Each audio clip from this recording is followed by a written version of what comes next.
Estamos em São Miguel de Vila Boa, concelho de Sátão, diocese de Viseu. Uma localidade que tem um segredo bem guardado, tem uma joia do património português. Para falar sobre esta capela, tenho comigo a doutora Fátima Eusébio, a diretora do Secretariado ou do Departamento dos Bens Culturais de Viseu. Estamos no adro desta capela. Faça-me um enquadramento, caracterize-me este espaço. Caracteriza o espaço, é um adro que envolve a capela, os adros que são o espaço de acolhimento e que são o espaço de envio, e que aqui tem uma particularidade, e que é o facto de este adro posicionar-nos num registro ligeiramente superior em relação aos arruamentos envolventes. Depois nós vamos entrar num segundo adro, ou seja, vamos subir uns degraus e há um outro adro de dimensões mais pequenas a envolver a capela. E não entramos imediatamente no interior da capela, temos ainda uma espécie de um pórtico de entrada que vai intermediar ainda o nosso posicionamento entre este exterior e depois o interior da capela. Esta capela também é santuário ou não? Esta capela ainda não é santuário. Mas já concorreu, já está a concorrer para tal. Estamos agora a diligenciar o processo nesse sentido, porque ela justifica-se que seja santuário. Tem a particularidade, esta hierarquização espacial, tem a particularidade também de estar associada a um exterior extremamente simples. Nós chegamos aqui e olhamos para um exterior de uma capela despojada, muito simples, até tendo em conta a cronologia em que ela foi edificada, que foi na década de 20, iniciada na década de 20 do século XVIII, não temos a data precisa, mas sabemos que terá sido por aí que foi iniciada, e por isso ela até está já completamente ultrapassada em relação àquilo que era a proposta estilística. E o interessante disto é que esta hierarquização espacial que nos leva a caminhar daqui do espaço mais profano exterior até entrarmos no espaço interior sagrado, processa-se também com o contraste entre a simplicidade do exterior e depois temos um interior cheio de património. Mas portanto, já lá vamos, precisamente. Vamos então definir como é que é esta fachada principal desta capela. É uma fachada simples, portanto apenas com frontal triangular, perfeitamente despojada, com um portal, todos os enquadramentos de cantaria associados precisamente aos vãos, seja a porta, as janelas, etc., sem qualquer decorativismo. Portanto, temos o despojamento total. É muito importante também enquadrarmos esta capela no seu processo histórico, porque esta não é uma capela do povo, não é uma capela não é pública, não é? É uma capela de uma irmandade que teve início numa pequenina capela que ainda subsiste no meio da localidade. É a Irmandade de Nossa Senhora da Esperança, terá sido fundada por volta de 1670, segundo a referência dos primeiros estatutos, que são depois de 1701, e esteve ali instalada, mas foi uma irmandade que, curiosamente, rapidamente ganhou uma dimensão muito significativa, com um grande número de irmãos, e esse número de irmãos não se circunscrevia a esta localidade. Aqui, assim, nesta localidade aqui de São Miguel de Vila Boa? Havia a devoção à Senhora da Esperança, nessa capela havia uma imagem de Nossa Senhora da Esperança, e será associado precisamente a essa devoção que há a instituição de uma irmandade. E a partir daí a irmandade é composta por irmãos, e neste caso esse número de irmãos aumentou muito, sendo que muitos dos irmãos que integravam esta irmandade eram de concelhos à volta, não só do concelho do Sátão, não só da povoação de São Miguel de Vila Boa, mas também dos concelhos à volta, inclusive é do concelho de Viseu, também não estamos muito longe, mas do próprio concelho de Viseu. E isso é que vai fazer com que o crescimento do número de irmãos justificasse que edificassem um templo próprio, portanto uma igreja própria. Em 1716 sabemos que havia a intenção e depois quando temos as memórias paroquiais, que aqui neste caso são de 1732, já se falava da existência das duas capelas, portanto o início da construção terá sido precisamente nesse período. É aqui neste teatro que se faz a grande festa no dia 8 de setembro, suponho eu. É aqui neste teatro que se faz a grande festa com uma grande procissão antecedida de uma novena. É uma particularidade que se mantém sempre e são festas realmente de grande impacto no dia 8 de setembro, anualmente, que se realizam aqui. E há muito aqui uma interação também com as várias povoações de São Miguel de Vila Boa e depois mesmo com outras do Concelho do Sátão. E portanto, há aqui uma religiosidade muito presente e muito forte. Dizer que a importância, e nós no interior vamos depois ver o documento comprovativo disso, a importância desta Irmandade justificou que lhe tivessem sido concedidas indulgências da Basílica de São João de Latrão em Roma. Portanto, as indulgências e as graças espirituais que eram concedidas e que foram sendo acumuladas na Basílica de São João de Latrão vão precisamente também poder ser fruídas por aqueles que são os devotos da Senhora da Esperança. E esse documento está no interior da capela. Eu no início disse que há localidades do interior do país que guardam segredos bem guardados. Podemos dizer que este templo é um segredo bem guardado numa localidade do interior. Hoje não é já tanto um segredo, mas eu devo dizer que há bem poucos anos esta capela estava fechada e era muito difícil o acesso a ela. Eu lembro-me que um historiador de Viseu, o Alexandre Alves, referia num dos seus artigos que veio com o Robert Smith, que foi um grande historiador do século XX e que trabalhou muito o património de Portugal, para ver esta capela e que não lhe permitiram, não lhe deram acesso. As primeiras vezes que eu me desloquei aqui a esta capela, no âmbito da minha investigação para o doutoramento, eu vim sempre acompanhada por um padre para poder ter acesso. Pois, porque a sua tese é sobre esta capela. Não é sobre a capela, a minha tese é talha dourada. E depois, à medida que a Irmandade foi ganhando alguma confiança comigo, é que foi proposta a realização de uma publicação sobre a capela. Sabe uma coisa, parece que está a colocar açúcar nos olhos dos telespectadores. Vamos lá dentro. Vamos ver.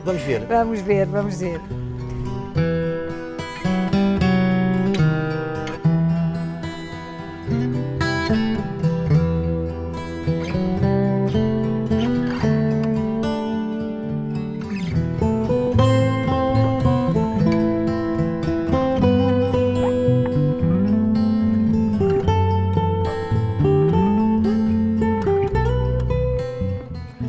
Doutora Fátima Eusébio, é mesmo esplêndido, é magnífico este templo. Aquilo que nós falámos há pouco, que é o açúcar, isto aqui é um templo açucarado. É um templo açucarado, é uma maneira bonita de se colocar isso. E este percurso que nós traçámos desde o exterior até o interior vive muito desse efeito de surpresa que é suscitado quando se transpõe esta porta. E se fica deslumbrado, é inevitável ficar deslumbrado com esta exuberância de cores, de brilhos, de elementos que temos aqui trabalhados em vários elementos, tanto de talha, de pintura e de azulejo. Este é um exemplo perfeito daquilo que é a chamada obra de arte total do barroco, não é? Onde se articulam... Barroco, rococó, joanino, maneirista... O maneirista não tem. Quando muito é o exterior que poderíamos integrar ainda no todo. É barroco. O exterior é que a arquitetura ainda tem elementos do maneirismo, agora o interior é totalmente barroco e alguns elementos do rococó. Isto porque a capela foi construída por volta de 1720 até 1768. E o que temos aqui é esta articulação destes diferentes elementos artísticos que se enquadram todos eles perfeitamente. O lambrim de azulejos, que é do Vamos começar Teotónio de pelos Santos. azulejos. Por aquilo que eu vejo são motivos sociais. Profanos. Sim, sociais. Que sim. têm um simbolismo. Então, a porquê? ideia, o conceito é Estes azulejos que derivam de cartões que circulavam e que se repetem em vários sítios, com cenas profanas de caça, de comer, de uns jovens que estão ali num baloiço, das fontes, etc.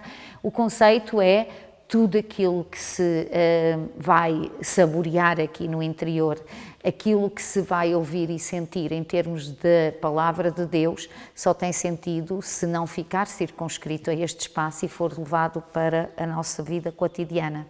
E, portanto, daí a presença destes azulejos. Depois temos a pintura, e aqui houve um revestimento das paredes A pintura lateral ou do teto? É tudo um conjunto. Pois, é todo um conjunto. Ela está articulada. O que é que lado nós temos? Ao lado global.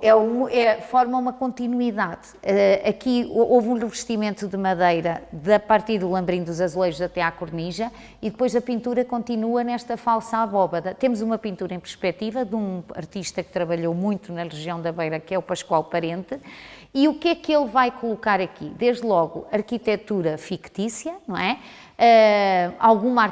Alguns elementos decorativos e fantasistas para nos criar pórticos que funcionam como janelas para o exterior. Há um paralelismo entre a parede interior, que não tem janelas, e a parede exterior, onde as janelas são reais, depois são representadas do outro lado de forma fictícia, e vai nos representar precisamente as 4 virtudes cardeais neste primeiro espaço. Com alguma profundidade. Com alguma profundidade. Sim. A ideia é que haja um rasgamento espacial para ilusoriamente. fora. Sim, para fora. Ilusoriamente. Sim. E até dá a ideia que o espaço é maior do que aquilo que é na realidade. E o mesmo se processa com a pintura da abóbada. E aqui temos as virtudes cardeais, lá em cima vamos ter a fé, a caridade, e a esperança não está representada pela virtude cardeal porque está ao centro num grande medalhão com a Nossa Senhora da Esperança, que é a padroeira precisamente aqui. Porquê Nossa Senhora da Esperança? Porque era a devoção que havia e que justificou a criação de uma irmandade. Quando temos uma devoção que tem uma presença tão grande na vivência religiosa das comunidades, justifica-se que às vezes haja a iniciativa precisamente de a criação de uma irmandade com esta invocação. Podemos então dizer, peço desculpa interromper, doutora Fátima, esta capela é muito mais pascal do que quaresmal. Eu espero que sim. Aliás, todas as nossas igrejas devem ser entendidas sempre como mais pascais, para nos pensarmos sempre que é o espaço de ressurreição, não é?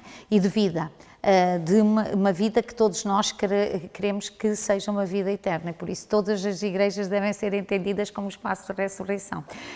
Devo dizer que aqui uma das curiosidades desta capela é que em toda a capela temos um verdadeiro hino de louvor à Virgem. E então a Virgem não está só presente com a sua representação na magnífica escultura que está no meio do retábulo da Capela Mor, a Virgem está aqui evocada através de uma série de elementos simbólicos. E começamos desde logo com a presença no arco cruzeiro de 2 anjos, um tem o Sol e o outro tem a Lua, e temos inscrições precisamente em latim que nos remetem para aquilo que são os evocativos marianos, a emblemática mariana, que é bela como a Lua, eleita como o Sol. Vamos ter depois, no próprio púlpito, no remate do retábulo mor, repete-se muito o monograma de Maria, é um elemento que se repete constantemente. Na face frontal do púlpito temos esse monograma e sempre com a coroa. Essa é uma particularidade, é que aqui Maria é sempre apresentada como a rainha da humanidade, a rainha do céu. Portanto, e então o elemento da coroa está sempre presente. Curiosamente, o caso do púlpito ainda aparece depois com dois elementos laterais que remetem para a Regina Coeli e Spes, portanto, da Esperança. E depois, na Capela Mor, temos as pinturas da Capela Mor que estão nas paredes laterais, sim, iconografia mariana. Portanto, são 5 pinturas, todas elas com a vida de Nossa Senhora. No remate do retábulo mor, para além da coroa, está o M de Maria. Quando subimos para o coro alto, A própria estante de couro do coro alto tem o monograma de Maria, com o M e o A entrelaçados, e a estante, a parte superior da estante é uma grande coroa de talha dourada. O órgão de tubos, que tem um órgão de tubos, apesar de ser uma capela de irmandade, tem um magnífico... Aqui encontramos tudo, então. Aqui encontramos tudo. E que toca, e que fazem-se regularmente aqui alguns concertos. Este órgão de tubos tem, sobre o teclado, na parte junto ao teclado, tem uma inscrição precisamente que nos remete para Maria mais uma vez, e que é aplauda Maria com o teu órgão. Portanto, há toda aqui, é um verdadeiro depoimento de louvor à Virgem, e vê-se, portanto, esta imagem de Nossa Senhora está associada, e claro que nós sabemos que todos estes relatos têm que ser tratados e trabalhados com alguma relatividade, mas são inúmeros os relatos que havia no século XVIII dos milagres que esta Nossa Senhora fazia, levando o manto desta Nossa Senhora da Esperança aos doentes, Maria, e que ficavam curados. Maria é a luz. A gente olha para esta talha dourada, sobressai, quase que nos entra nos olhos, há uma luminosidade fortíssima. Fortíssima. E não esquecer que na Igreja é luz, é sempre vida, não é? Esse simbolismo da luz como símbolo de vida está presente em todo este espaço sempre, para nos dar uma orientação, uma presença desta vida sempre que deve ser permanente e que deve ser pensada também como algo que nos está à nossa espera, mas que já existe e que nós devemos trabalhar precisamente essa vida. E aqui a talha dourada tem sempre esse simbolismo. Tem a particularidade esta capela ainda de conservar as grades da comunhão que separam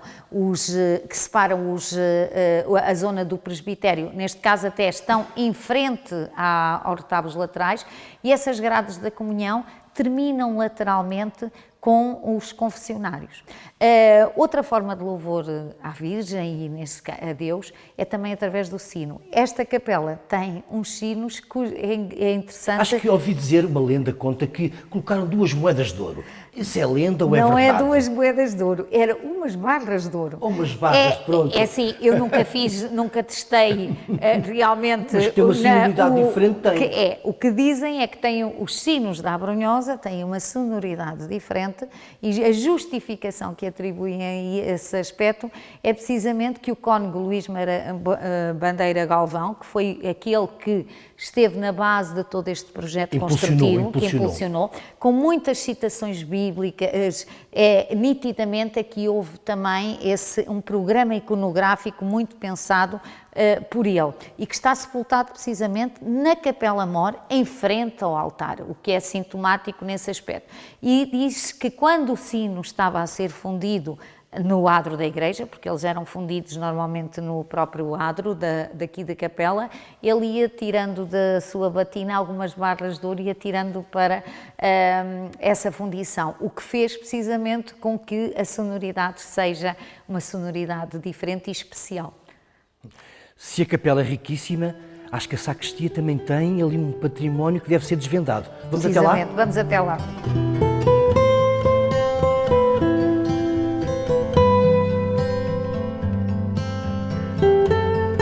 O património continua na mesma, agora na sacristia, que parece quase uma mini capela, não é, doutora Fátima?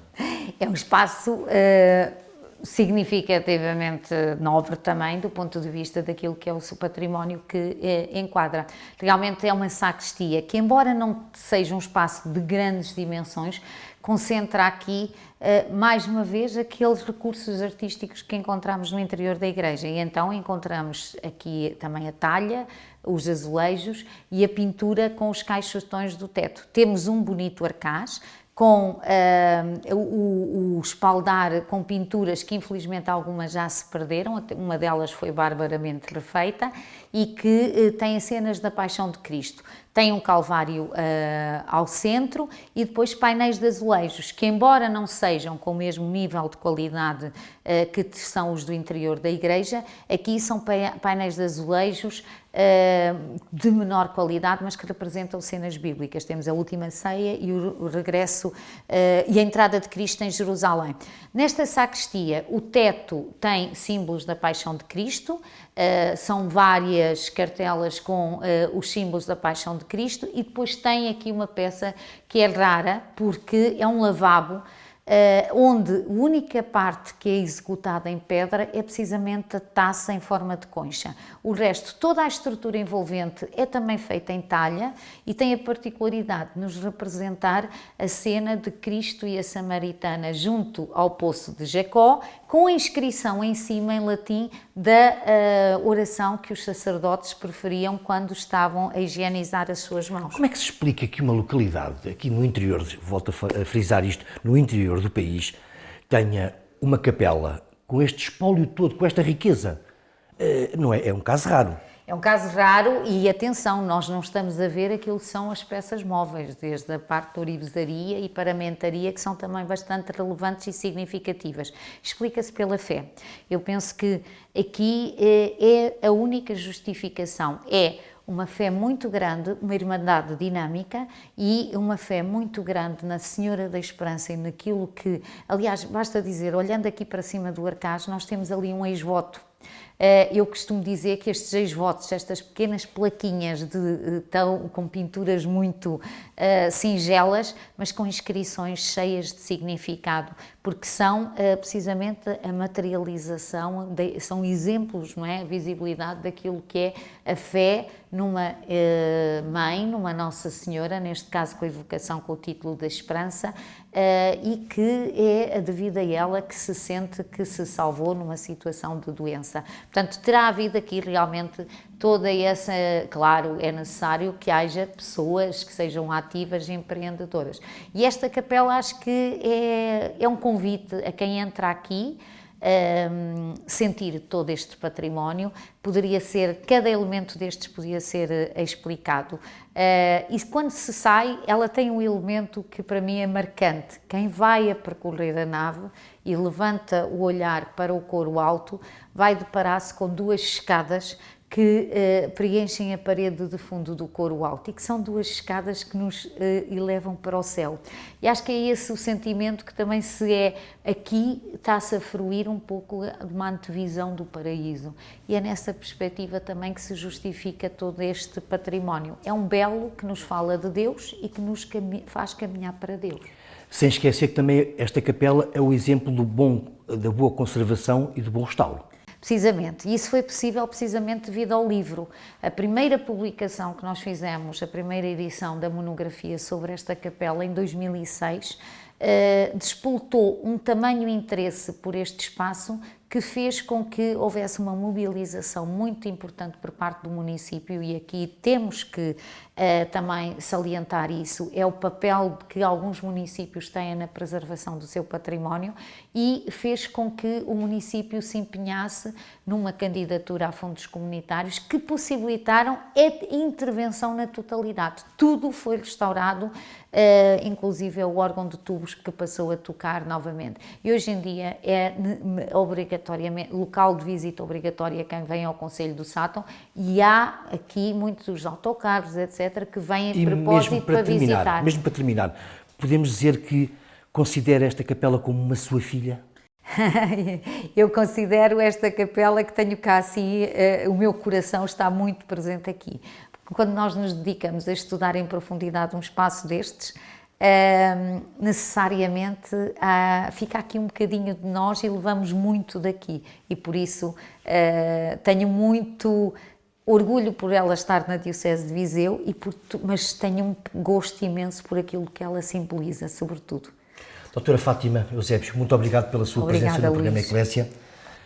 Hoje o programa Eclésia esteve na Capela da Esperança, na vila, ou neste caso na localidade de São Miguel de Vila Boa, Concelho de Sátão, Diocese de Viseu. Um património a descobrir neste verão.